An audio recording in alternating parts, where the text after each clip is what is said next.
A paz do Senhor Jesus Cristo, meus irmãos. Aqui quem fala é o presbítero João de Deus. Eu faço parte da 4ª região da Igreja Evangélica Pentecostal Brasil para Cristo, na congregação de Valparaíso de Goiás, na etapa D, sob a direção do pastor Juarez. Dando continuidade à nossa leitura do 2º livro de Crônicas, no capítulo de número 4, dos versos de 1 a 10, diz assim: Também fez um altar de bronze de 20 côvados de comprimento, 20 de largura, 10 de altura. Fez também um mar de fundição redondo de 10 côvados de uma borda até a outra borda, e de 5 de altura.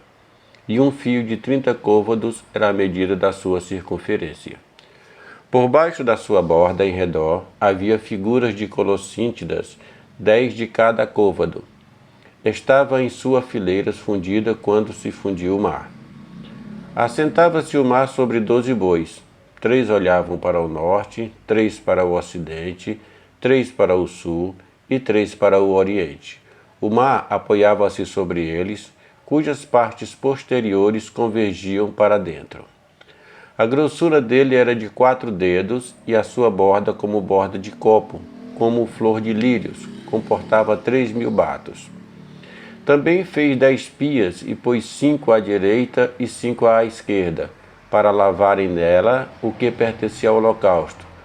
O mar, porém, era para os sacerdotes se lavarem nele. Fez também 10 candeeiros de ouro, segundo for ordenado, e os pôs no templo, 5 à direita e 5 à esquerda. Também fez 10 mesas e os pôs no templo, 5 à direita e 5 à esquerda. Também fez 100 bacias de ouro. Fez mais o pátio dos sacerdotes e o pátio grande, como também as portas deles, os quais cobriu de bronze. E o mar pôs ao lado direito, para o lado sudeste. Quando nós damos uma olhada nesta descrição do cronista, nós podemos perceber o cuidado que ele tem em detalhar o que foi feito e como foi colocado. Então vamos dar uma olhadinha no que ele está nos mostrando. Em primeiro lugar, temos um altar de bronze. Que seria o altar de bronze? É o lugar de julgamento dos pecados. Ou seja, quando a vítima era sacrificada, um animal que era apresentado em sacrifício, um animal inocente, no local para cobrir os pecados daquele que o apresentava. Era totalmente queimado em lugar do transgressor, excetuando-se a pele do animal. A pele não era queimada junto, era entregue ao sacerdote que utilizava conforme bem lhe aprovesse segundo as suas necessidades. O altar também representa a mesa da ceia do Senhor. Lembra a cruz de Jesus, que foi como um altar onde o Senhor ofereceu o sacrifício da sua própria vida. O altar deve ter o sentido de uma mesa de refeição para celebrar a ceia do Senhor, porque foi ali que ele se ofereceu e se sacrificou por nós. É um símbolo de Cristo do sacrifício, um inocente no lugar de um pecador. O mar de fundição era uma imensa bacia ou pia de metal fundido, o seu formato era circular, e era usado pelos sacerdotes para a sua purificação cerimonial, ou seja, havia água nela onde eles se lavavam antes de começar o cerimonial, antes de entrar no templo. Era a bacia de bronze que havia no tabernáculo, correspondia à mesma coisa. A purificação não se dava só pelo ato de lavar-se, de ir ali e lavar-se com água, mas esta purificação ocorria na obediência ao que Deus havia dito que deveria ser feito. Que antes de entrar, antes de fazer, o sacerdote devia se limpar. Então a limpeza advinha da obediência e não do ato em si. Então nós precisamos compreender isso. A água tem um símbolo de purificação e esse tanque nos orienta ao Evangelho. E o próprio Jesus Cristo usou esta analogia no rito da purificação ao dizer aos discípulos: vocês já estão limpos pela palavra que vos tenho falado. Quem nos limpa é a palavra do Senhor. Ela faz esse efeito em nós quando nós aceitamos o sacrifício de Cristo e o sangue dele então é derramado sobre nós, nos purificando de todo o pecado.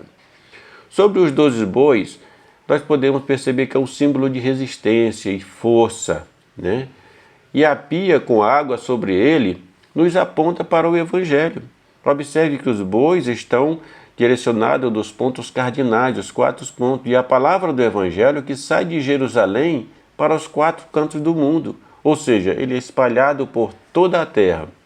Esse evangelho em si mesmo é algo mais do que palavras, é a manifestação poderosa do governo do reino de Deus. Quando falamos em evangelho, não é apenas falar a palavra evangelho, mas é entender que o evangelho representa o poder de Deus sobre as nações, sobre os povos. E ali a água tem esse símbolo de saída agora sobre esses 12 bois. As 10 pias eram utilizadas para lavar as partes dos animais que seriam queimadas, ou seja, elas também deveriam ser lavadas e depois levadas para serem incineradas, para serem queimadas diante do Altíssimo. Os 10 candeeiros para iluminar o interior do templo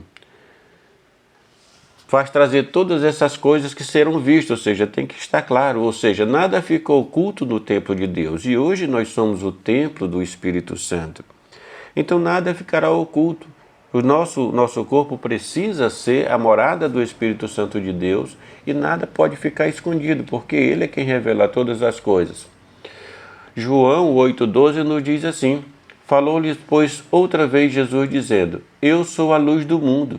Quem me segue não andará em trevas, mas terá a luz da vida. Assim como aqueles candeeiros estavam ali para alumiar aquele ambiente, o Espírito Santo de Deus agora habita em nós para nos iluminar e nos ensinar o caminho. E Jesus é a nossa luz, é o nosso caminho. Da mesma forma, nós agora somos responsáveis por levar a palavra que ilumina todos que andam em escuridão. O pátio dos sacerdotes era onde eles ficavam e era uma representatividade de que nós precisamos estar disponíveis e dispostos para andar na obra de Deus. As 10 mesas onde seriam colocados os pães, é outra simbologia de Cristo, que nos diz: eu sou o pão da vida. O significado da mesa dos pães destaca a íntima comunhão existente entre Deus e seu povo. Por isso que Jesus nos orientou ao participarmos da Santa Ceia, que fazer isso em memória dele. É esta comunhão. Então, a cada semana do dia, os pães eram substituídos. Lá no original, eram 12 pães representando as 12 tribos. E nós também fazemos isso na nossa igreja.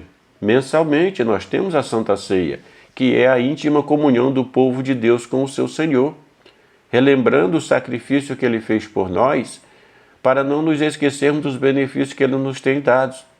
E agora, nós não fazemos mais a substituição dos pães, porque Jesus é o pão da vida que desceu do céu, eterno e vivo para todo sempre. Agora, nós fazemos aquilo que ele nos mandou. Nós temos a nossa Santa Ceia que nos dá a comunhão com ele todos os dias.